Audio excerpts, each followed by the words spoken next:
ერთად მოვამზადოთ მძიმე და ნოტიო პასკები. გვჭირდება 1 ლიტრი თბილი რძე, 4 სუფრისკოვზე საფუარი, 1 სუფრისკოვზე შაქარი, ავორი. დავამატოთ ქვილი, რომ იყოს ცოტა სქელი მასა და დაველოდოთ მის აფუებას. 10 ცალი კვერცხი გავტეხოთ. დავამატოთ 1,5 კილო შაქარი და გავთქვიფოთ კარგად.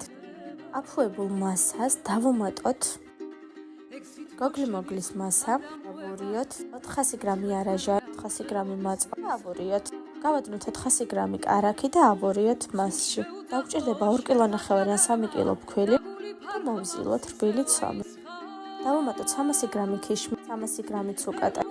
ავურიოთ კარგად, 1 ცალი ლიმონის ცედრა, 3 პაჭკა ვანილი, 100 გრამი ესენცია.